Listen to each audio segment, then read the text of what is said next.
আমার মুসলমান বন্ধুগণ, গভীর মনোযোগ। তারিখে ইবনে জারির তাবারিতে লিখেন, হানাফি মাযহাবের বড় ইমাম আল্লামা ইমাম আবু বকর জাসসাস আহকামুল কুরআন লিল জাসসাসে চমৎকার করে তিনি ঘটনা নিয়ে এসেছেন। তিনি বলেন, হযরতে হাকিম লোকমান, যিনি পয়গম্বর ছিলেন না কিন্তু আল্লাহর কাছে বড় প্রিয় ছিলেন, এই জন্য আল্লাহ তার নামটা কোরআনে কোট করে দিয়েছেন, তার কথাগুলা কোরআনে লিখে দিয়েছেন। আজকে লোকমান হাকিমের কোনো জিন্দেগির ওয়াজ করতেছি না, মনোযোগ দিয়ে শোনেন। হাকিম লোকমান খাটো লোক ছিলেন, বেটে লোক ছিলেন, কালো ছিলেন। তার জবানের কেমন দাম ছিল আজ আলোচনা যাচ্ছি না। তার সন্তানদেরকে তিনি কিছু বিষয়ে ওসিয়ত করেছিলেন, তাও বলতেছি না। সন্তানদেরকে বসে একদিন লোকমানে হাকিম পরামর্শ করতেছেন আর বলতেছেন, সন্তানেরা শুনো, আমি একদিন ইন্তেকাল করব, এই দুনিয়ার জমিনে আমি হাকিম লোকমান থাকবো না। আমি মরে গেলে তোমরা এই আমল করবা, ওই আমল করবা, এমনি চলবা। এইভাবে যখন সকল সন্তানদেরকে পরামর্শ দিচ্ছেন, এমন সময়ে লোকমান হাকিমের একটা ছেলে দাঁড়িয়ে গিয়েছেন আর বলছেন, আব্বা জান, সব কথা আপনার শুনি এবং মানি, রাজি, সব ঠিক, কিন্তু আব্বা জান আমি সব কিছু করতে পারি, এরপরেও ব্যবসা দরকার। আমি দুনিয়ার জমিনে একটা ব্যবসা করতে চাই, আপনার সব কথা মানি, ব্যবসা করার জন্য আপনি আমাকে কিছু টাকা দেন। কি বলতে চাই শুধু মনোযোগ দিয়ে শোনেন। লোকমান হাকিম বলেন, আব্বা জান, ব্যবসার জন্য দেওয়ার মতো টাকা আমার কাছে নাই। সন্তান বলতেছে, বাবা আমি জানি না আপনি কেমনে আমাকে টাকা দিবেন। সন্তানের এমন অনুনয় বিনয় শুনে হাকিম লোকমান বললেন, বাবা তুমি শোনো, আমার কাছে এত টাকা নাই তোমাকে দেওয়ার, কিন্তু তোমাকে বলছি শোনো, আমার এক বন্ধু আছে, আমার এক আপনজন আছে। ওই বন্ধুকে দীর্ঘদিন আগে আমি 3000 স্বর্ণ মুদ্রা দিয়েছি, ঋণ দিয়েছিলাম তাকে। ওই টাকা যদি তুমি তার কাছ থেকে আনতে পারো, টাকা দিয়ে বিজনেস করো। সন্তান বলছে, আব্বা জান, তোমার যে বন্ধুকে তুমি 3000 স্বর্ণ মুদ্রা দিয়েছ, 3000 টাকা দিয়েছ, ওই টাকা এনে আমি বিজনেস করব, বন্ধু কোথায় থাকে আর কেমনেই বা আমি চিনব? হাকিম লোকমান বলছেন, বাবা জান, আমার বন্ধু কই থাকে তাহলে শুনো, এই যে আমাদের গ্রাম যেখানে আমরা বসবাস করছি, এই গ্রামের পরে দীর্ঘ পথ চলবার পরে বিশাল মরুভূমি।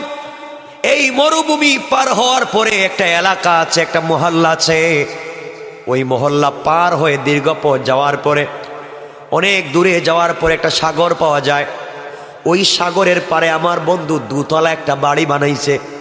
তার কাছে গেলেই তুমি আমার পরিচয় দিলে টাকা দিয়ে দিবে, তুমি বিজনেস করতে পারবে। সন্তান বলতেছে, আব্বা জান, এই যদি হয় কথা তাহলে আমি যাই, আপনার পরিচয় দিয়ে আপনার বন্ধুর কাছ থেকে 3000 স্বর্ণ মুদ্রা নিয়ে আসি। হাকিম লোকমান দাঁড়িয়ে গেলেন, আল্লাহর প্রিয় গোলাম, দুনিয়ার জমিনে মস্ত বড় বুজুর্গ দাঁড়িয়ে গেলেন। সন্তানের হাত ধরে বললেন, বাবা, আমি বাবা হিসাবে তুমি সন্তানের কাছে করো জোড়ে নিবেদন করে বলছি, বাবা, টাকা আনার জন্য তুমি যাইও না, নির্ঘাত গেলে তুমি ফিরে আসবে না, আমি জানি তুমি ইন্তেকাল করবে, কঠিন একটা অলৌকিক ঘটনার ভিতরে ঘটে যাবে, এই জন্যে তোমাকে আমি টাকা আনার জন্য প্রেরণ করতে পারি না। কেন আব্বা জান আপনি বলেন তো, কি অসুবিধা? ও বাবা শুনো, আমার মন বলতেছে, তুমি যদি টাকা আনার জন্যে আমার বন্ধুর কাছে সাগরের পাড়ে যাও, যাওয়ার পথে তুমি 5-6টা বিপদের সম্মুখীন হবে। এমন বিপদ তুমি কোনোদিন চিন্তাও করো নাই, যেই বিপদে পড়ে গেলে মানুষ কোনোদিন বাঁচবে না, মরে যায়। এই জন্য চিন্তা করতেছি, টাকা আনতে দিয়ে আমি আমার সন্তানকে হারাতে পারি না। আব্বা জান বলেন তো বিপদগুলা কি? হাকিম লোকমান বললেন, বাবা তাহলে তুমি শোনো, তুমি যখন টাকা আনার জন্য যাইবা, আমার ঘর থেকে যখন তুমি বের হবা, ঘর থেকে বের হয়ে যাওয়ার পরে যাওয়ার সময় তুমি সাথে করে বেশি করে পানি নিয়ে যাইবা, ঠান্ডা পানি নিবা। তুমি ঘর ছেড়ে যখন মরুভূমিতে হাঁটতে শুরু করবা, ও বাবা, দীর্ঘ পথ হাঁটতে হাঁটতে তুমি ক্লান্ত হয়ে যাবা। মরুভূমির উত্তপ্ত বালির কারণে তোমার চামড়া পর্যন্ত খসে পড়ে যাবে, তোমার কলিজা শুকিয়ে যাবে, তোমার জিহ্বার গলা শুকিয়ে যাবে। ওই সময় তোমার পানি পান করার প্রয়োজন পড়বে। তুমি যখন তোমার ব্যাগের ভিতরে, থলের ভিতরে, বোতলের ভিতরে, যে কোনো জিনিসের ভিতরে, লোটার ভিতরে পানি নিয়ে যাইবা, ওই পানির কথা তোমার স্মরণ হবে পানি পান করার জন্য। তুমি পানি বের করে দেখবা উতলাচ্ছে, পানি উতরাচ্ছে, এই পানি পান করা যাবে না। এই পানি পান করলে তুমি মরে যাবে, এই জন্যে তোমাকে আমি প্রেরণ করতে পারতেছি না।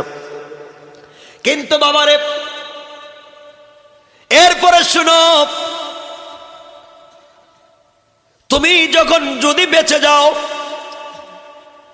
এরপরে বিষাক্ত একটা প্রবলেম হতে পারে। ওই মরুভূমিতে হঠাৎ করে যদি কোনো গাছ পাওয়া যায়, গাছের গোড়ায় তুমি বিশ্রাম নিতে যাইও না, বিপদে পড়ে যাইতে পারো। সন্তান বলছে, আব্বা জান কথা বুঝি নেই, বুঝায়া বলেন। হাকিম লোকমান বললেন, বাবা তাহলে শোনো, তুমি যখন পানির জন্য হাহাকার করবে, পানি পাবে না, ওই সময় তোমার বোতলের পানি গরম হয়ে যাবে, খেলে কিন্তু মারা যাবে। আব্বা জান, আমি তো বাঁচতে চাই, টাকা আনতে চাই, তাহলে আমি কি করব? ও বাবা, ওই সময় তোমাকে একটা আমল আমি বলে দেব। ওই আমল যদি তুমি করতে পারো, আমার বিশ্বাস যত বড় বিপদ হোক না কেন, আল্লাহ তোমাকে বিপদ থেকে বাঁচায়া দিবেন। কোন সুবহানাল্লাহ। তাহলে আব্বা জান বলেন তো কি? হাকিম লোকমান বললেন, বাবা শোনো, তাহলে ওই সময় তুমি যখন ঘর থেকে বের হয়ে যাবা, যাওয়ার সময় তুমি যখন আমার কাছ থেকে বিদায় নিয়ে বের হয়ে যাবা, বোতলের ভিতরে পানি নিয়ে ঘর থেকে বের হয়ে যাইবা। ওই পানি পান করলে রাস্তায় তো তুমি মারা যাইবা, এটা আমি বলে দিলাম। কিন্তু বাবা, ঘর থেকে বের হওয়ার আগে তুমি যদি ওযু করে 2 রাকাত সালাতুল হাজত পড়ে তুমি ঘর থেকে বের হতে পারো, আমার বিশ্বাস সকল বিপদে স্বয়ং আল্লাহ তোমাকে সাহায্য করে যাবেন। কোন সুবহানাল্লাহ। বাবা তাহলে বলো, এখন আমি কি করব মরুভূমিতে? হাকিম লোকমান বললেন, বাবা তুমি যখন দেখবা তোমার বোতলের পানি গরম হয়ে গিয়েছে, পান করলে নির্ঘাত তুমি মারা যাবে, ওই সময় তুমি আমার বাবার ওসিয়ত মনে রাখবা। আমি ওসিয়ত করে দিলাম, ওই সময় ওই অবস্থায় তুমি 2 রাকাত সালাতুল হাজত পড়বা।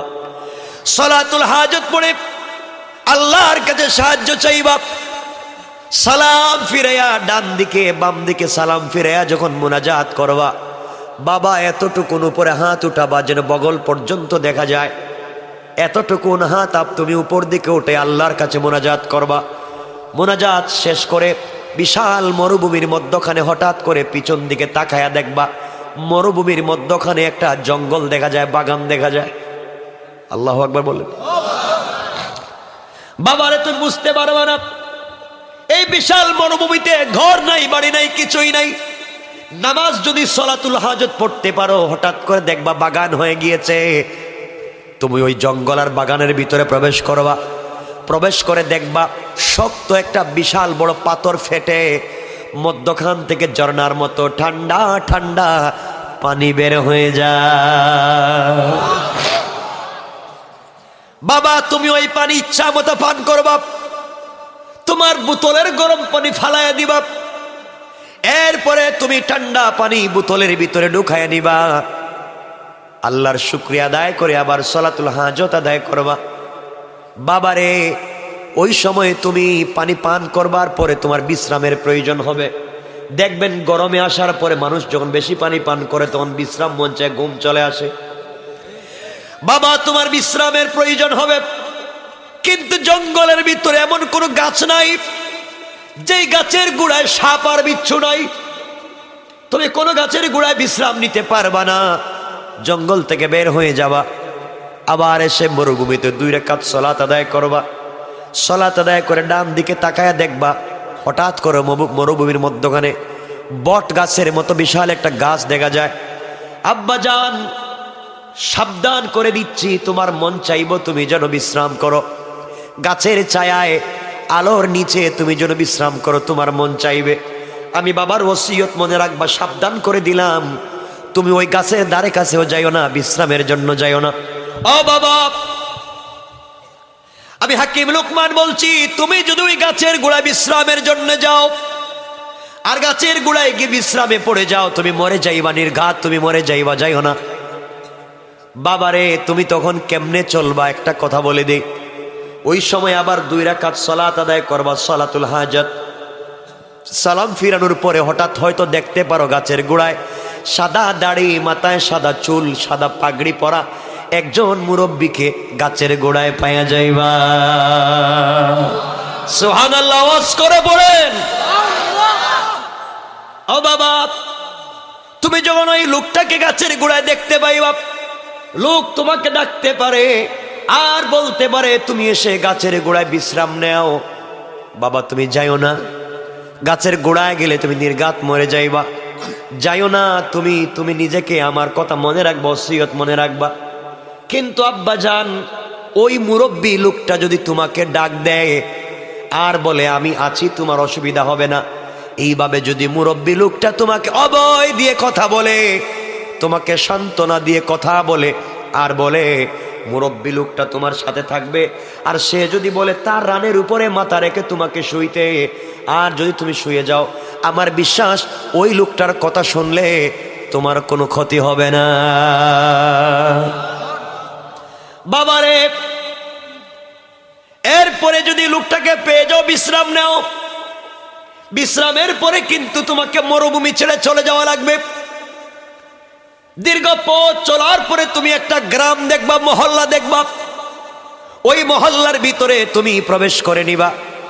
এলাকায় যাওয়ার পরে হাকিম লোকমানের পরিচয় দিবা, আমি বাবার পরিচয় দিবা, বলবা আমি হাকিম লোকমানের ছেলে। এই কথা এলাকার মানুষকে বললে তোমাকে সম্মান করবে, ইজ্জত করবে, তোমাকে মেহমানদারি করবে, 2-4 দিন থাকবার ব্যবস্থা করে দিবে। বাবারে, তুমি যখন ওই গ্রামে যাইবা, যাওয়ার পরে 2-4 দিন থাকবা, বিশ্রাম নিবা, মানুষ তোমাকে খাওয়াবে, উপহার উপঢৌকন দিবে, কিন্তু 3 দিনের বেশি এলাকায় থাকবা না। আমার ভয় হচ্ছে 3 দিন থাকবার পরে 4র্থ দিন সকালবেলা এই এলাকার, এই মহল্লার সকল মানুষ মিলে পৃথিবীর বিশ্ব সুন্দরী একটা মেয়েকে তোমার কাছে নিয়ে আসবে বিয়ে করার জন্য।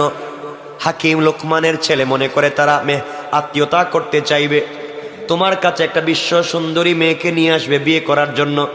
বাবা, জোড়হাত করে আমি বাবা ওসিয়ত করে দিচ্ছি, সাবধান, মেয়ের চেহারার দিকে তাকালে তুমি পাগল হয়ে যাবা, মেয়ের বডির দিকে তাকালে পাগল হয়ে যাবা। এত সুন্দরী মেয়ে পৃথিবীতে তুমি আর দেখো নাই, দেখবাও না। এই সুন্দরী মেয়ের সুন্দরের প্রেমে পাগল হয়ে তুমি যদি আমি বাবার ওসিয়ত ডিঙ্গাইয়া বিয়ে করো, আমার বিশ্বাস বিয়ে করলে তুমি বাসর রাত্রে মারা যাইবা। বাবা, আমি তোমাকে বলে দিচ্ছি, নির্ঘাত মরে যাইবা, মহাবিপদে পড়ে যাইবা। এজন্য তুমি বাবা সন্তানকে বলছি টাকা আনার জন্য যাইও না। বাবারে, আরেকটা কথা বলে দেই, বিশ্ব সুন্দরী মেয়েটাকে তোমার কাছে যদি ওরা বিয়ে দিতে চায়, মনে রাখবো যে গাছের গোড়ায় থাকাকালীন সময় যেই মুরব্বী লোকটা তোমাকে ডেকে তার প্রাণের উপরে ঘুমাতে দিয়েছিল, এই লোকটাকে যদি ফুসলাইয়া কথা বইলা বুঝাইয়া তোমার সঙ্গে সফরের সাথী বানাতে পারো, সফরের সাথী বানাইয়া তাকে সাথে নিয়ে যদি গ্রামে যাও, তাহলে সকল কাজে সকল সমস্যায় পড়ে 2 রাকাত সালাত আদায় করে আল্লাহর কাছে বিপদ মুক্তির দোয়া চাইবা। আর ওই মুরব্বী লোকটার পরামর্শ মতে চলবা, লোকটা যা বলবে তাই মানবা। আমার বিশ্বাস এই লোকের পরামর্শ মতো চললে দুনিয়ায় কোনো বিপদ হবে না। কোন সুবহানাল্লাহ। বাবারে শোনো, তোমাকে বলে দিচ্ছি, সাবধান, আবারও বলে দিচ্ছি, মেয়েটাকে বিয়ে করবা না। যদি তুমি বিয়ে না করো আর বেঁচে যাও, 3 দিন থাকবার পরে তুমি সাগরের পারে চলে যাইবা। দীর্ঘ পথ চলবার পরে ওখানে যাওয়ার পরে বিশাল সাগরের পারে দেখবা দোতলা একটা বাড়ি, আমার বন্ধুর বাড়ি। তার কাছে গিয়ে আমার পরিচয় দিবা। আমার পরিচয় দিলে তোমাকে টাকা দিবে, কিন্তু বাবা সোজা দিবে না। এই জায়গায় আমার সব থেকে কষ্ট এবং ব্যথা এবং ভয়ের জিনিস। আব্বা জান, তুমি যখন টাকা চাইবা, ওই লোকটা নিমক হারাম, দুনিয়ার হাজার হাজার মানুষের কাছ থেকে ঋণ নিছে, কাউকে ঠিক মতো ঋণ দেয় না। ঋণ চাইতে গেলে, ঋণের টাকা চাইতে গেলে সে বলে রাত্রবেলা থাকো, সকালবেলা টাকা দিব, ওই কথা বলে রাত্রে রেখে দেয়। রাত্রবেলা হত্যা করে সকালবেলা লাশ হয়ে যায়। এই জন্যে বাবারে আমি তোমাকে যাইতে নিষেধ করতেছি। তুমি যখন যাওয়ার পরে টাকা চাইবা, ওই আমার বন্ধু কিন্তু তোমাকে টাকা দিবে না। টাকা না দিয়া বলবে, আমার বন্ধুর ছেলে এসেছে, ভাতিজা আজকে থাকো, আগামীকালকে তোমাকে টাকা দিয়ে বাবার কাছে পাঠায়া দেব। আমার জানা মতে, আমার বিশ্বাস মতে, যেই লোকটা তার বাড়িতে এক রাত্র থাকবে, সকালবেলা মারা যায়, লাশ হয়ে যায়, আজ পর্যন্ত পৃথিবীর কোনো মানুষ ঋণ চাইয়া তার কাছ থেকে ফিরে আসতে পারে নাই। এই জন্যে বাবা আমার ভয় হয়, তুমি যাইও না, গেলে তোমাকে আমি হারিয়ে ফেলবো। কিন্তু বাবারে চলার পথে ওই মুরব্বী লোকটাকে সাথে করে যদি নিয়ে যাও, আর ওই লোকটা যদি তোমার সাথে ওই বাড়ি পর্যন্ত পৌঁছে যায়, লোকটা যদি পরামর্শ দেয়, লোকটার পরামর্শ মতে যদি তুমি থাকো, আমার বিশ্বাস লোকটার সাথে থাকলে আর তার পরামর্শ মতো চললে, বিপদে পড়ে 2 রাকাত সালাত আদায় করলে, আমার বিশ্বাস তোমার কোনো বিপদ হবে না। এত কিছু বলবার পরে আমি বাবা তোমাকে আবারও বলছি, বাবা তুমি সাবধান, তুমি যাইও না, আমার কাছে থাকো। সন্তান বলতেছে, আব্বা জান, সব যেহেতু বলছেন, আপনি সব দুঃখের কথা বলছেন, বিপদের কথা বলে দিয়েছেন, পাশাপাশি আমাকে বলে দিয়েছেন আমি যদি সলাতুল হাজত পড়ে ঝামেলা হবে না। ও বাবা, তুমি যে আল্লাহর প্রতি বিশ্বাস রাখো, যে আল্লাহকে তুমি ভালোবাসো, আমিও সেই রবকে ভালোবাসি, বিশ্বাস করি। আমিও তোমার কথা মতো সলাতুল হাজত পড়ে ঘর থেকে বের হব। আমার বিশ্বাস এই নামাজের বরকতে আমার কোনো ক্ষতি হবে না। কোন সুবহানাল্লাহ। আমার মুসলমান বন্ধুগণ, গভীর মনোযোগ। হাকিম লোকমানের ছেলে বোতলের ভিতরে পানি নিলেন, জায়নামাজ বিছালেন, 2 রাকাত সালাত আদায় করলেন, আল্লাহর কাছে বললেন, আল্লাহ তাআলা, বাবার ওসিয়ত মতো সলাতুল হাজত পড়লাম, ঘর থেকে বের হয়ে যাচ্ছি। আল্লাহ, আমি জানি বিপদের কথা বাবা বলেছেন, ভুল হবে না, কিন্তু নামাজ পড়ে আমার জিন্দেগিকে তোমার কাছে হাওয়ালা করে দিলাম, আমার জিম্মাদার তোমাকে বানাইয়া নিলাম। আয় আল্লাহ তাআলা, বাবার কাছে ফিরে না আসা পর্যন্ত তুমি আমার উপরে বিপদ দিও না। আল্লাহু আকবার। সলাতুল হাজত পড়ে ঘর থেকে বের হলেন, বাবার কপালে চুম্বন করলেন, সালাম বিনিময় হল। ঘর থেকে বের হয়ে দীর্ঘ পথ চলতে লাগলেন। চলতে চলতে মরুভূমিতে চলে গেলেন। দীর্ঘদিন মরুভূমিতে চলতে চলতে তাকায়া দেখেন, সত্যি বালির গরমে পায়ের চামড়া পর্যন্ত কষে যাচ্ছে, জিহ্বা শুকিয়ে যাচ্ছে, বালির গরমে আর হাঁটতে পারতেছেন না, পানির প্রয়োজন। ব্যাগ বের করলেন, ব্যাগ বের করে বোতল হাতে নিলেন, হাতে নিয়ে দেখেন বোতলের ভিতর থেকে দাউ দাউ করে গরম পানি উতরাচ্ছে। বাবার ওসিয়তের কথা মনে হয়ে গেল, হারে এই পানি পান করলে আর বাঁচা যাবে না। বাবা বলেছেন পানি পান করা যাবে না, এই মুহূর্তে বাঁচবার কোনো সুযোগ নাই, আমি কেমনে বাঁচবো? পানি পান করা তো লাগবে, পানি পান করা লাগবে। 2 রাকাত সালাতুল হাজত পড়লেন, আল্লাহর কাছে কান্নাকাটি করে বলেন, আল্লাহ তাআলা, নামাজ তো পড়েছি, তুমি বলেছ নামাজ পড়ার জন্যে, তুমি বলেছ বিপদে পড়লে গোলাম তো আমার নামে নামাজ পড়ে।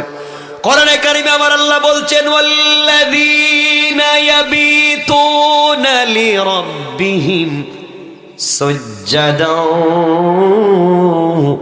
ওয়া কিয়ামা।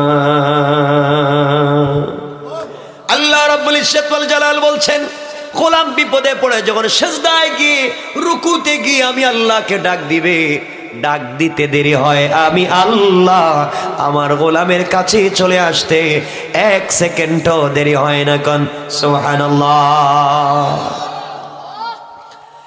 লোকমান হাকিমের ছেলে 2 রাকাত সালাত আদায় করলেন, আল্লাহর কাছে বললেন, আল্লাহ পানির ব্যবস্থা করে দাও, মরুভূমিতে বিপদে পড়ে গিয়েছি। সালাম ফিরাইয়া ডান দিকে তাকায়া দেখেন মরুভূমির মধ্যখানে হঠাৎ করে বিশাল বড় বাগান। আল্লাহু আকবার। বাবার ওসিয়ত মিলতেছে। বিশাল বাগান, জঙ্গল, জঙ্গলের ভিতরে ঢুকে গেলেন। জঙ্গলের ভিতরে প্রবেশ করে দেখেন বিশাল বড় একটা পাথর দেখা যায়, আর পাথর ফেটে সুন্দর করে ঝর্ণার মতো পানি পড়ে।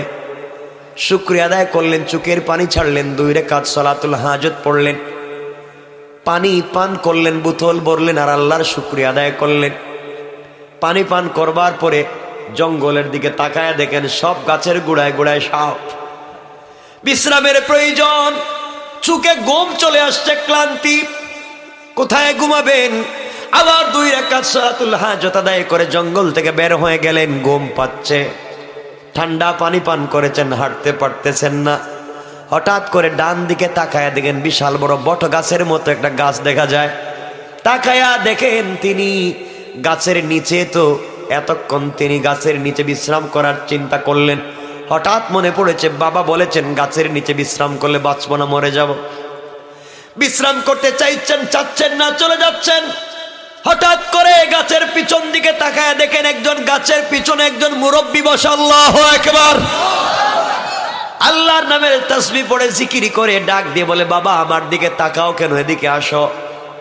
হাকিম লোকমানের ছেলের মনে পড়ে গেল বাবা বলছেন ডাকলেই যাওয়া যাবে না, আগে চিনতে হবে, নচেত বিপদ আছে। তিনি বললেন আমার বাবা নিষেধ করেছেন, গাছের গোড়ায় যাওয়া যাবে না, গেলেই মরণ।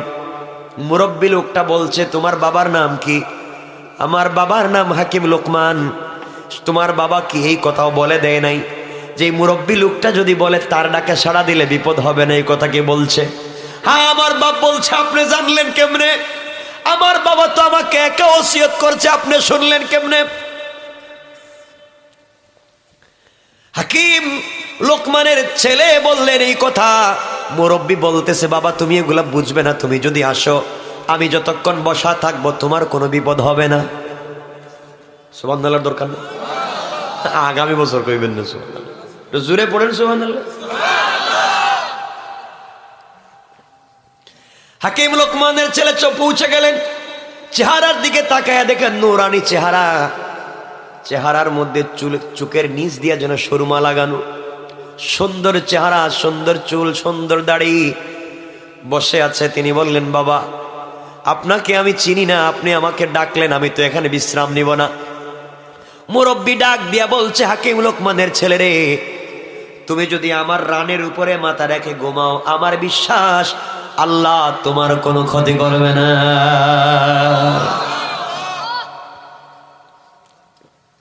হাকিম লোকমানের ছেলের মনে পড়ে গেল বাবা বলেছেন ওর প্রাণে মাথা রাখলে অসুবিধা নাই। তিনি ঘুমিয়ে পড়লেন।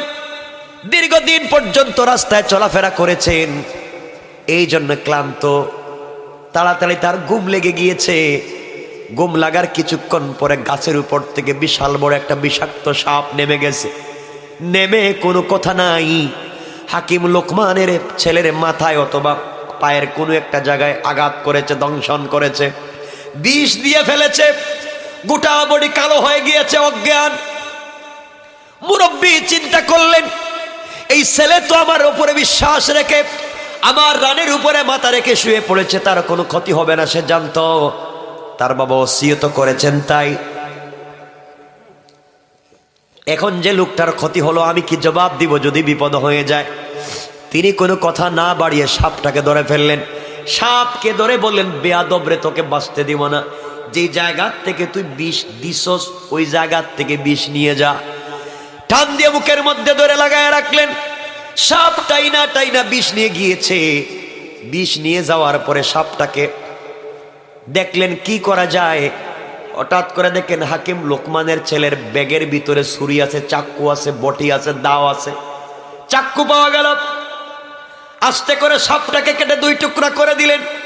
দুই টুকরা করে লেজের অংশটুকুন জমিনের ভিতরে ফালাইয়া দিলেন, মাথার অংশটুকুন হাকিম লুকমানের ছেলের ব্যাগের ভিতরে ঢুকাইয়া দিলেন। এটাই হচ্ছে কৌশল। আল্লাহ বলছেন ওয়া মাকারু ওয়া মাকারাল্লাহ ওয়াল্লাহু খায়রুল মাকিরিন। এই ওয়াজ করতে গেলে আর অনেক লম্বা। রেখে দিলেন তিনি মাথার অংশটা ব্যাগের ভিতরে, লেজের অংশ ফেলে দিলেন। কিছুক্ষণ পরে হাকিম লোকমানের ছেলের ঘুম ভেঙে গেল। ঘুম ভাঙ্গার পরে উঠে গেলেন, উঠে দেখেন তার পায়ের কাছে বিশাল বড় সাপের অর্ধেক। লাফ দিয়ে উঠে বলছেন, আঙ্কেল এটা আবার কি? বাবা তোমাকে সাপে দংশন করেছিল, এই জন্য আমি হত্যা করে দুই টুকরা করে ফেলে দিয়েছি। আব্বা জান তাহলে এখানে আর থাকা যাবে না, এখন চলে যাই। মুরব্বী বলছে বাবা চলে যাও, দোয়া থাকলো চলে যাও। হাকিম লোকমানের ছেলে বলছেন, মুরব্বী আঙ্কেল আপনাকে তো আমি চিনি না, কিন্তু এই লম্বা পথ একা একা কেমনে যাব, আমার ভয় হয়। আপনি যদি আমার সফর সঙ্গী হয়ে যান আমি বড় খুশি হব। মুরব্বী বলতেছেন, হাকিম লোকমানের ছেলে রে, তুমি যদি চাও অবশ্যই তোমার সাথে যেতে আমার কোনো বাধা নাই। কান সুবহানাল্লাহ। হাকিম লোকমানের ছেলে উঠে গেলেন, 2 রাকাত সালাতুল হাজত পড়লেন। দুজন মিলে আবার হাঁটতে লাগলেন। দীর্ঘ পথ, দীর্ঘদিন হাঁটতে হাঁটতে একটা গ্রাম পাইলেন, মহল্লা পাইলেন, পাড়া পাইলেন। গ্রামে ঢুকে গেলেন। গ্রামে ঢুকবার পরে মানুষের কাছে পরিচয় দিলেন, আমি হাকিম লোকমানের ছেলে। মানুষ বলছে আমাদের পীর সাহেবের ছেলে, বিশ্ববিখ্যাত বড় হুজুরের ছেলে। সম্মান কম করবে না বেশি করবে? ইজ্জত করলো বেশি, সম্মান করলো বেশি, খাওয়ালো বেশি, হাদিয়া তোফা দিল বেশি। 3 দিন হয়ে গেল। হাকিম লোকমানের ছেলে বলছেন, আঙ্কেল 3 দিনের বেশি থাকা যাবে না। আব্বা জান বলছেন 3 দিনের বেশি থাকলে ঝামেলা আছে। আমার বাইরে এক পর্যায়ে হাকিম লোকমানের ছেলে 3 দিন হয়ে গেল, 4র্থ দিন সকালবেলা ব্যাগ কাঁধে নিয়েছেন, চলে যাবেন। হঠাৎ করে পুরা মহল্লার হাজার হাজার মানুষ মিলে মিছিল দিয়া বিশ্ব সুন্দরী একটা মেয়েকে অলংকার জেওয়ার পরাইয়া, অর্নামেন্টস জুয়েলারি দিয়া সব সুন্দর করে সাজাইয়া একটা পরীর মতো করে লোকমান হাকিমের ছেলের সামনে এনে বলছেন, বাবা তুমি আমাদের পীর সাহেবের ছেলে, দীর্ঘদিন থেকে হুজুর এলাকায় আসেন নাই। তুমি যখন তার সন্তান, তোমার সঙ্গে আমাদের আত্মীয়তার প্রয়োজন, তাহলে সম্পর্ক থাকবে, তুমি এই মেয়েটাকে বিয়ে করো। চেহারার দিকে তাকাইয়া মনে পড়ে গিয়েছে, বাবা তো বলেছেন 4র্থ দিন সকালবেলা ওরা বিশ্ব সুন্দরী একটা মেয়েকে সাজাইয়া নিয়ে আসবে বিয়ে করার জন্য। আমি যদি বিয়ে করি তাহলে বাসর রাত্রে মারা যাব। এই কথা মনে হয়ে গেল। তিনি বললেন, না না, আমি বিয়ে করতে পারি না, আমার দ্বারা বিয়ে করা সম্ভব না। সবাই বলছে আপনি একটু চেহারার দিকে তাকাইয়া দেখেন। লোকমান হাকিমের ছেলে চেহারার দিকে তাকাইয়া চিন্তা করলেন, বাপ তো না করছে, তো বিয়ে না করলে তো আরেকজন বিয়ে করব। এমন সুন্দর মেয়ে তো পৃথিবীতে আর হইতে পারে না। কিন্তু একদিকে বাবার ওসিয়ত, অপর দিকে বিশ্ব সুন্দরী মেয়ের প্রেমে পড়ে গেলেন। কি করবেন? চিন্তা করলেন বিয়ে করবেন, আবার চিন্তা করলেন বাবার ওসিয়ত, আবার চিন্তা করলেন এত সুন্দরী মেয়েকে ছেড়ে আমি কোথায় যাব? বিপদ আসেনি? এটাই হচ্ছে নারীর ছলনা, এটাই হচ্ছে শয়তানের ছলনা। তোমাকে বিপদে ফেলে দিচ্ছে। ভারসাম্যপূর্ণ একটা সিদ্ধান্ত নিতে হবে তোমাকে। হাকিম লোকমানের ছেলে চিন্তায় পড়ে গেলেন, কি করবেন? আব্বার কথা মনে পড়ে গেল। বাবা বলেছেন বিপদেই পড়লে সলাতুল হাজত পড়বা। সলাতুল হাজত পড়লেন, আল্লাহর কাছে বললেন, আল্লাহ তাআলা আমাকে একটা সমস্যার সমাধান করে দাও। সালাম ফিরাইয়া মনে পড়ে গেল, হঠাৎ করে মনে পড়লো বাবা বলছেন বিপদে পড়লে সলাতুল হাজত পড়তে, আর মুরব্বী থাকলে পরামর্শ নিতে। সুবহানাল্লাহ বলবেন। মুরব্বীকে ডাক দিয়ে বলেন, আঙ্কেল আব্বাজান বলেছেন আপনার পরামর্শ নিয়ে চলতে, এখন আপনি বলেন বিয়ে করব কি করব না।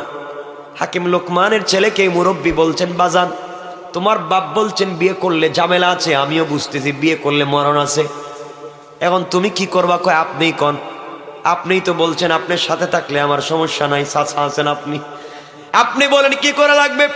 হাকিম লোকমানের ছেলের হাত ধরে মুরব্বী বলতেছেন, বাবা আমি কথা দিলাম, তোমার যদি মন চায় মেয়েটার প্রেমে পাগল হয়ে যাও, এত বিশ্ব সুন্দরী মেয়েকে ফেলে দিয়ে যাইতে মন চায় না, আমার মন চায় তুমি বিয়ে করে ফেলো, আমার বিশ্বাস সালাতুল হাজত পড়বা, কোনো ক্ষতি হতে পারে না। হাকিম লোকমানের ছেলে বিয়েতে রাজি হয়ে গেলেন, বিয়ে হয়ে গেল বিশ্ব সুন্দরী মেয়ে। কিন্তু আফসোস করতে লাগলেন বাবার ওসিয়ত কি হয় কি না। বিয়ে করে স্ত্রীকে গড়ে রাইখা দুজন মুরব্বী আর হাকিম লোকমানের ছেলে ঘর থেকে বের হয়েছেন, বাজারে যাবেন। রাস্তায় বের হওয়ার পরে যুবক আর যুবতীরা রাস্তায় বের হয়ে দেখে এই যে আমাদের দুলাভাই এই যে যায়। সবাই যখন দেখায় হাকিম লোকমানের ছেলে বলছেন, কিরে তোমরা কেন আমাকে দেখাও কি? সবাই দাঁড়িয়ে বলছো, যুবক তোমার মতো বেওকুফ, তোমার মতো আহাম্মক, তোমার মতো মূর্খ যুবক আমরা আর জীবনে দেখি নাই। তুমি আমাদের কাছে পরিচয় দিয়েছো হাকিম লোকমানের ছেলে, তোমার কাজকর্মে তো তা মনে হলো না। কেন মনে হলো না? আমরা বলতে চাচ্ছি তুমি আজকের পরে আর বাঁচবে না। সকালবেলা তুমি মরে যাবে, সকালবেলা তোমার লাশ পাওয়া যাবে। লোকমান হাকিমের ছেলে বললেন, ব্যাপার কি তোমরা বলো তো, আমি কেন মরে যাব? এলাকার মানুষ ডাক দিয়ে বলছে, হাকিম লোকমানের ছেলেরে, তুমি যেই মেয়েটাকে বিয়ে করেছো, বিশ্ব সুন্দরী মেয়ে, এত স্মার্ট, এত স্ট্রাকচার সুন্দর ডিজাইন করা, এমন সুন্দর মেয়ে হয়তো পৃথিবীতে আর নাই। কিন্তু এই মেয়েটার তোমার আগে আরো 9টা বিয়ে হয়েছে। কয়টা হয়েছে? আপনি 10 নম্বর। এই মেয়ের আগে 9টা বিয়ে হয়েছে, 9টা পুরুষ তাকে বিয়ে করেছে। কিন্তু যেই ছেলে মেয়ের সঙ্গে মেলামেশা করার জন্য বাসর রাত্রে ঘরে গিয়েছে, মেলামেশা তো হইছে কিনা জানি না, সকালবেলা তার লাশ পাইছি। 9টা লাশ আমরা পাইছি, 9টা মারা গেছে, তুমি 10 নম্বর। এই জন্য বললাম তোমার মতো আহাম্মকার নাই, কালকে বেলা তো 10 নম্বর লাশ তোমার লাশ পাওয়া যাবে। হাকিম লোকমানের চেয়ে আশ্চর্য হয়ে গেলেন, আমার বাবা তো এই কথা বলেছিলেন বিয়ে করলে বাসর রাত্রে মরা লাগবে। এখন তো দেখতেছি এই মেয়েটাকে মনে করছিলাম বিয়েই মনে করে নাই, এর আগে 10টা খাইছে, 9টা, এখন আমি 10 নম্বর। কি বিপদে পড়লাম? চিন্তায় পড়ে গেলেন, কাঁদতে লাগলেন। বাবার ওসিয়তের কথা মনে পড়লো। বাবা কোন জিনিস বুঝেন, বাবা যে বলে দিলেন। লোকমান হাকিমের ছেলের মনে পড়ে গেল, বাবা বলছেন যত বিপদ হোক না কেন সালাতুল হাজত পড়লে আল্লাহ বিপদ থেকে মুক্ত রাখবেন। 2 রাকাত সালাতুল হাজত পড়লেন আর কাঁদলেন আর বলেন, আল্লাহ তাআলা ভুল তো করে ফেলেছি, ইল্লাল্লাযীনা তাবু ওয়া আসলাহু ওয়া বায়্যানু, তওবা করলাম, ইসলাহ হইলাম, তোমাকে মানলাম, বলো কি করব? তুমি তো বলছো মাফ শুধু করবা না, ফিরে আসব, আমল নামায় সওয়াব লিখে দিবা। আল্লাহ তাআলা এখন বাঁচাও। সালাম ফিরানোর পরে মনে পড়ে গেল মুরব্বীর কথা। এই মুরব্বীও তো আমারে বলছে কিছু হবে না, এখন যে বিপদ। আঙ্কেল রে জোড়া, এখন আঙ্কেল ভাগেন, রাত্রের আগে ভাগেন, নাইলে আমার লাশ সেখানে থাকবে, আমার যার কেউ নাই। আমার বাপ এক দেশে, আপনি কি বুদ্ধি দিলেন? এখন যে বিয়ে করছি, এদিকে যাকে বিয়ে করছেন এই মহিলা পুরো এলাকায় গোয়েন্দা লাগাই দিছে যেন আমার 10 নম্বর স্বামী বাঁকতে না পারে। মহা বিপদ আসেনি, স্বামী যেন বাঁকতে না পারে। আজকে রাত্রে আমার সঙ্গে ফুল সজ্জা মেলামেশা করতেই হবে। হাকিম লোকমানের ছেলে বিপদে পড়ে গেলেন। মুরব্বীকে বলেন, আঙ্কেল আমি এখন কি করব, কোথায় যাব, কি যে বিপদে পড়লাম। মুরব্বী বলছেন, বাবা টেনশন করিস না, সালাতুল হাজত পড়, আর আমি তো আছি, আমার বিশ্বাস আল্লাহ তোকে ভুলে যাবে না। আমার বন্ধুগণ গভীর মনোযোগ। এক পর্যায়ে মুরব্বী বলছেন, বাবা রাত্র তো হয়ে গেছে, বাসর রাত্রে যাওয়া লাগবে। যাওয়া তো লাগবে আঙ্কেল, কিন্তু লাশ তো সকালেই পাওয়া যাইব, কারণ বাঁচান আমারে, পায়ে ধরছে, বাঁচান। মুরব্বী চিন্তা করে এখন কি করি, সবাই তো কইতেছে মরে যাইব। আল্লাহ রাব্বুল ইজ্জত ওয়াল জালাল তার হিকমতপূর্ণ কোরআন দিয়েছেন, হিকমতপূর্ণ ভাষা ব্যবহার করেন। রাত্র গভীর হয়ে গেছে, হাকিম লোকমানের ছেলেকে মুরব্বী বলতেছেন, বাবা বাসর রাত্রে যখন যাইবা ওযু করে 2 রাকাত সালাতুল হাজত পড়ে যাইবা। হাকিম লোকমানের ছেলে কয়, আঙ্কেল আমি এখানে, আপনিও যাওয়া লাগবে। কয় বেটা বাসর রাত্রে কি আরেকজন যায় নাকি, আমি তো বাইরে আসছি, তুই যা। আঙ্কেল আমি তো মরে যাবো গেলে, 9টা শেষ, আমি 10 নম্বর। হাকিম লোকমান ছেলে বললেন, আঙ্কেল আমি যাচ্ছি, কিন্তু আপনি খবর রাখবেন। সালাতুল হাজত পড়ে চলে যাচ্ছেন। হাকিম লোকমানের ছেলে বললেন, আঙ্কেল আমি কি যাব? মুরব্বী বলছেন আমি যে পরামর্শ দিই কান খাড়া করে শোনো। আঙ্কেল বলেন কি করা লাগবে? বাবা তুমি যাও ঘরের ভিতরে, যাওয়ার পরে ওই মেয়েটা তোমাকে জড়াইয়া ধরবে, বাধ্য করবে তোমার সঙ্গে মেলামেশা করার জন্যে, তোমাকে পাগল করে তুলবে, তার সঙ্গে যেন মেলামেশা করো। কিন্তু বাবা সাবধান করে দিলাম, মেয়ের প্রেমে পড়ে মেয়েটাকে দেখেই যেন মেলামেশার জন্য পাগল না হও। আমার কথা শুনবা, নাইলে কিন্তু মরণ লাগবে। বাসর রাত্রে লাশ পড়বে, ভালো করে বুঝো। আঙ্কেল খন যা কইবেন শুনতে রাজি, কিন্তু আজকের রাত্রে বিপদ থেকে বাঁচান। কালকে রাত দিন হইলেই ভাগম এলাকা সাইডা, তা আজকে রাত্রে বাঁচান। ঠিক আছে, তুমি বছর রাত্রে ঘরে ঢুকলে মেয়েটা পাগল হয়ে তোমার সঙ্গে মেলামেশা করতে চাইবে, কোনোভাবেই মেয়েটাকে কোনোভাবেই সুযোগ দিবা না। আঙ্কেল তাইলে কি করব যদি জোর জবরদস্তি করে? না না শোনো, তুমি বলবা ঠিক আছে ওয়েলকাম, আমি রেডি হচ্ছি, তুমি রেডি হও। বলে আঙ্কেলের পরে যদি মারামারি আরম্ভ হয়ে যায়, এরপরে যদি মারামারি শুরু হয়ে যায়, না শোনো কি বলছি, ওই সময় আধা ঘন্টা তুমি শুধু ওই মহিলার সঙ্গে কথা বলবা তুমি আমাকে চিনো, আমি তোমাকে চিনি, এইভাবে টাইম পাস করবা, কিন্তু মেলামেশা করবা না। সাবধান, কাছে বসলেও দূরত্ব বজায় রাখবা। আঙ্কেল যদি মায়ের শুরু করে, 9 জন পারে নাই, আমি একা আজকে কি পারো? ঠিক আছে সব ঠিক, তুমি শোনা। আধা ঘন্টা পরে তুমি বলবা স্ত্রী রে, অবশ্যই তোমাকে ওয়াদা দিলাম মেলামেশা করব, কিন্তু আমার পেটে কামড় দিছে, আমি ওয়াশরুমে যাবো, বাথরুমে দরকার। ওই কথা বলে মহিলার কাছ থেকে বলবো একটা বদনা দেও, লুটা দেও, পাত্রে দেও, আমি একটু বাহিরে ইস্তেঞ্জা করে আসি। এই কথা বলে বদনাটা নিয়ে তুমি বের হয়ে চলে আসবা।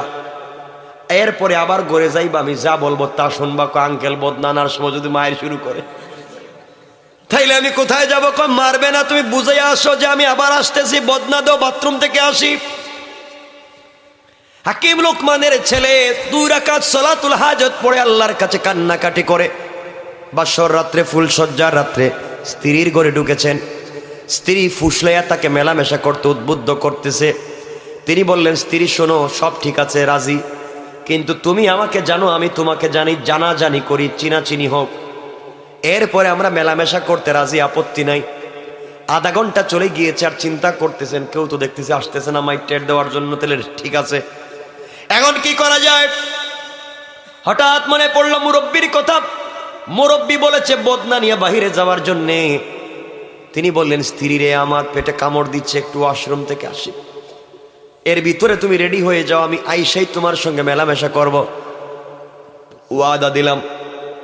এই কথা বলে সংক্ষেপ করে বললাম, এই কথা বলে দীর্ঘ কথা আছে, দীর্ঘ আলোচনা এখানে আছে, সংক্ষেপ বাদ দিলাম।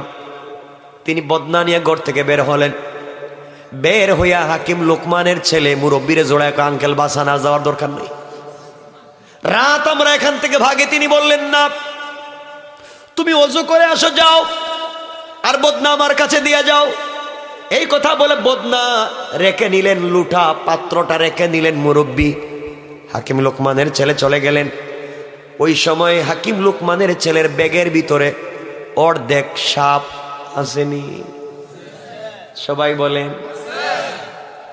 ওই অর্ধেক সাপ ব্যাগের ভিতর থেকে বের করে বদনার ভিতরে ঢুকায় দিলেন, মুখের মধ্যে বন্ধ করে দিলেন। আর ওই সময় হাকিম লোকমানের ছেলে ওযু করে আসছেন, বললেন বাবা 2 রাকাত সালাতুল হাজত পড়ো। সালাতুল হাজত পড়লেন, আর বলেন বদনা নিয়ে যাও। আঙ্কেল এটা কি খুলবো? কয় না, খোলা যাবে না। আমি বলি কি করবা?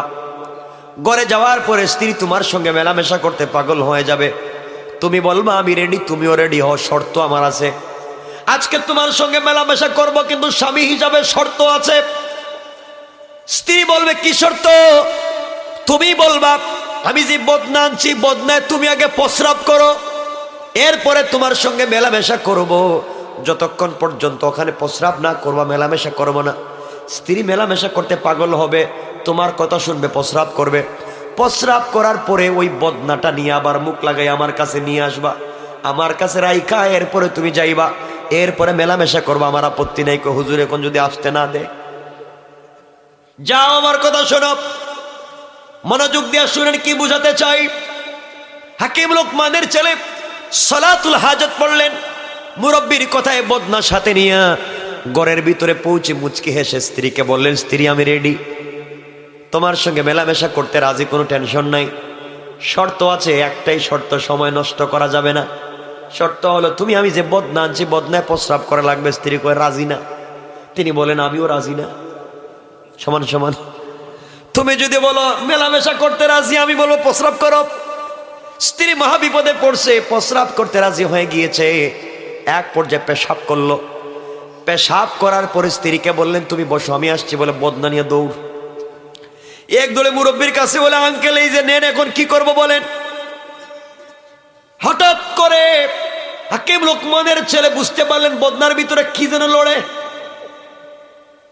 মুরব্বী বলছেন, বাবা বদনাটা উল্টাইয়া দেও আমার সামনে। আল্লাহু আকবার, কি আশ্চর্য বিষয়। বদনা উল্টাতে দেরি হয়েছে, দেখা যায় দুইটা বিষাক্ত কালো দুইটা সাপ আর একটা লেজ ছাড়া সাপ। আশ্চর্য হয়ে গেলেন হাকিম লোকমানের ছেলে, কি ব্যাপার আঙ্কেল, বদনার ভিতরে দুইটা আস্ত সাপ, কালো বিষাক্ত সাপ আর একটা অর্ধেক সাপ, কি ব্যাপার? চোখের পানি ছেড়ে দিলেন। হাকিম লোকমানের ছেলেকে মুরব্বী বলছেন, বাবা তাহলে তুমি শোনো, ওই মহিলার পেটের ভিতরে লম্বা ঘটনা, একটা বিষয় আছে, লম্বা তারিখ আছে। ওই মহিলার পেটের ভিতরে দুটো ছোট্ট ছোট্ট কালো সাপ আস্তে আস্তে বড় হয়েছে। হাকিম লোকমানের ছেলেকে মুরব্বী বলছেন, বাবা এই মহিলার পেটে দুইটা বিষাক্ত সাপের জন্ম, আস্তে আস্তে বড় হয়েছে। সে 9টা বিয়ে করেছে, এটাও ঠিক।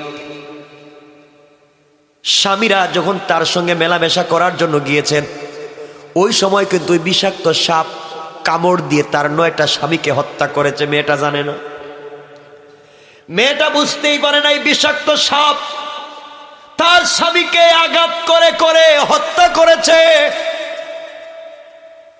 এই জন্যে মরে গিয়েছে। আজকে আমি জানতাম এই জায়গায় এই অসুবিধা হবে। তার পেটের ভিতরের দুইটা সাপ বের করার কোনো মেশিন আমার কাছে নাই। হুজুর বুঝলাম তো, দুইটা সাপ পেটের ভিতর থেকে বাইরে হয়েছে, অর্ধেকটা কুত্তে গাইল। বাবারে ওই যে গাছের গোড়ায় বলছিলাম তোমাকে একটা সাপ দর্শন করেছে, অর্ধেক সাপ তোমার সামনে ফেলে দিয়েছিলাম, অর্ধেক ব্যাগের ভিতরে রেখেছি। এটাই হচ্ছে আল্লাহর হিকমত। আল্লাহ কোরআনে কারিমে বলেন, আবার আল্লাহ বলেন, ওয়া মাকারু ওয়া মাকারাল্লাহ ওয়াল্লাহু খায়রুল মাকিরিন।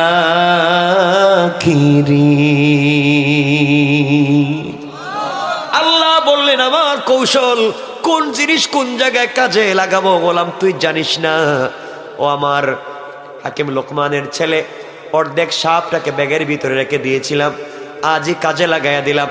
ওই সাপটা তোমার বদনার ভিতরে আমি কিন্তু দিয়েছিলাম, আমি জানতে পারলাম, আমি বুঝতে পেরেছিলাম এমন ঘটনা। সাপ যখন দিয়েছিলাম এই লুটার ভিতরে, বদনার ভিতরে, আর স্ত্রীকে বলে দিয়েছিলাম বলবো ওখানে প্রস্রাব করতে। স্ত্রী যখন ওই লুটার মুখের উপরে বসে প্রস্রাব করতে গিয়েছে, তখন তার ভিতরে থাকা ওই কালো সাপগুলা দেখছে লুটার ভিতরে আরেকটা সাপ। কারণ একটাকে দেখলে আরেকটার দুশ্মনী, ওটাকে মারার জন্য চেষ্টা করছে আর বের হয়ে গিয়েছে। আল্লাহু আকবার। এই সাপটাকে দংশন করার জন্য তারা দুইজন থাকে, আরেকটা কুত্তেকে আইলো, ওটাকে মারবার জন্যে তারা ট্রাই করেছে আর প্রস্রাবের সাথে বের হয়ে গিয়েছে। সুতরাং বাবা এখন দুশ্মন খতম হয়েছে, তুমি যাও স্ত্রীর সাথে মেলামেশা করো, আমার বিশ্বাস আজকে তুমি মরবা না। আল্লাহু আকবার। হাকিম লোকমানের ছেলে বলেন, আঙ্কেল আরো যদি থাকে। বাবা আমি বলছি আর থাকবে না, 2 রাকাত সালাত পড়ে যাও। হাকিম লোকমানের ছেলে আবার 2 রাকাত সালাত পড়লেন, পরে ঘরের ভিতরে গেলেন। ভয় আসেনি ভিতরে? কয়টা সাপ বাইর হইছে? কয়জন মারা গেছে? উনি কত নম্বর? যত ওয়াজ করেন ভিতরে কিন্তু ভয় আছে। স্ত্রী বলছে, স্বামী কি ব্যাপার, কি হলো? কিছুই না, আসো।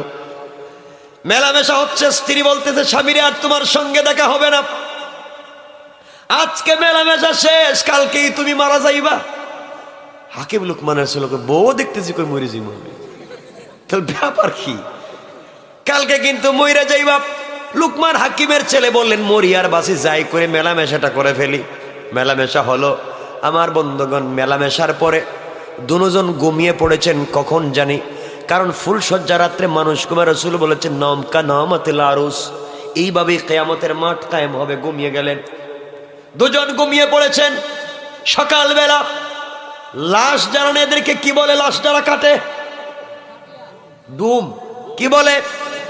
সকালবেলা 10-12 জন ডুম এসে লুকমান হাকিম আর তার বউর ঘরের চতুর্দিকে ঘুরতেছে। দরজা ভাঙ্গা ঢুকছে লাশ নেওয়ার জন্য। আগে কয়টা নিছে? 9টা লাশ নেওয়ার জন্য 9টা লাশ নিছে। এখন 10 নম্বর লাশের জন্য ঘরে ঢুকছে। দুইকা দেখে দুইজন দুই দিকে ঘুমিয়ে আছে। ডুম সবাই মিলে হাকিম লুকমানের ছেলের পায়ে ধরে টানে। উনি তাকায় দেখে টানতেছে, কয় টানোকে? ওরা কই খিরে, এটা মরে নাই দেখি জিতা, এটা কি মানুষ না জিন্নাত? দৌড়। ডুম বারোয়া দৌড়ার, কয় ভাই যাইও না, আজকে এটা মরে নাই, এটা মানুষ না জিন্নাত। এই ঘরে কেউ ঢুইকো না। পুরো এলাকায় খবর হয়ে গিয়েছে হাকিম লুকমানের ছেলেকেরা জিন্নাত বানায় ফেলাইছে, এটা মানুষ না, এটা মরে নাই। বউ ঘুম থেকে উঠে দেখে লুকমান হাকিমের ছেলে নড়ে করে, বাবা আজকে দেখি এটা মরে নাই। সবাই তো চিন্তায় পড়ে, মরে নাই কেন? যাই হোক, লম্বা ঘটনা। সকালবেলা সবার সঙ্গে পরিচয় হলো, তিনি মরলেন না, বেঁচে গেলেন। সকালবেলা সলাতুল হাজত পড়লেন, আল্লাহর কাছে শুকরিয়া আদায় করলেন। স্ত্রীকে ওখানে রাইকা বলেন আমরা আসি, ইনশাআল্লাহ তোমাকে আমার বাড়িতে নিয়ে যাবো, যেহেতু মরি নাই, বাইচা গেলাম। তোমার মতো বউরে এখানে রাইকা যাওয়া যায় না। আমি আসি, আমরা অনেক অন্য কাজে এসেছি। ওই কাজটা হচ্ছিল মূল কাজ। কি মূল কাজ? এগুলো তো ফাও বিয়া, টাকা তো মূল। এখন টাকাও বাকি রয়েছে, রাইতে একটা হয়ে গেছে। মূল হচ্ছে টাকা। হাকিম লুকমানের ছেলে আর এই মুরব্বী টাকা আনার জন্য বের হয়ে গেলেন। যেতে যেতে সাগরের পারে চলে গেলেন। মুরব্বীর কাছে গিয়ে পরিচয় দিলেন, আমি হাকিম লুকমানের ছেলে, টাকা দেন। 3000 স্বর্ণ মুদ্রা আব্বা পান। মুরব্বী বলতেছে অবশ্যই টাকা দেব, কিন্তু আজকে সকালে না, আগামীকালকে সকালে, এই রাত্রে থাকা লাগবে। হাকিম লুকমানের ছেলের মনে পড়ে গেল আব্বাজান বলেছেন থাকলে কি? থাকলে মৃত্যু, থাকলেই বিপদ। এখন তো থাকলে মরণ লাগবে, কি করা যায়? এখন তো মইরা লাভ নাই, বউ তো আছে। আমার মুসলমান বন্ধুগণ, এক পর্যায়ে মুরব্বী বলছে সকালবেলা টাকা দিব, আজকে দেওয়া যাবে না। মনোযোগ দিয়ে শুনেন কি বুঝাতে চাই। রাত্র হয়ে গেল। হাকিম লুকমানের ছেলে মুরব্বীকে বলেন আঙ্কেল মরা তো লাগবেই। মুরব্বী বললেন 2 রাকাত সলাতুল হাজত পড়ে, এরপরে যা হবার হবে। সলাতুল হাজত পড়লেন। রাত্র গভীর হল। এই মুরব্বী লোকটা হাকিম লুকমানের ছেলে আর এই মুরব্বীকে নিচতলায় একটা রুমের ভিতরে শোয়া, দোতলায় চলে গিয়েছে। দোতলায় 3টা রুম। একটা রুমে নিজে থাকে, আর একটা রুমে 2টা ছেলে তার আছে, 2টা ছেলেকে রাখে, একটা রুম খালি রাখছে। এইভাবে চলে। অর্থ হলো যারা টাকা নিতে আসে, ঋণ পায়, ঋণ নিতে আসছে, এদেরকে নিচতলায় ঘুমাইতে দেয়। রাত্রবেলা সাগরে জোয়ার উঠে, আর জোয়ারের টুলায় নিচতলায় পানি উঠে, আর নিচতলায় পানি উঠার কারণে এরা পানিতে বেশে মরে যায়। এভাবে সে টাকা দেয় না, ঋণ নিলে ঋণ দেয় না, এভাবেই কাজ করায়। দোতলায় থাকে, তার কিছু হয় না। হাকিম লুকমানের ছেলে আর এই মুরব্বীকে নিচতলায় ঘুমাতে দিয়েছে। তার বিশ্বাস রাত্রবেলা তো জোয়ার আসবে, পানির মধ্যে নিচতলা ডুবে যাবে, 2 জন ঘরের ভিতরে মরে যাবে, বের হতে পারবে না। সকালবেলা টাকা তো দেওয়া দূরের কথা, লাশ বাসাইয়া দিয়ে দিব। এই চিন্তা করে ঘুমিয়ে গিয়েছে দোতলায়।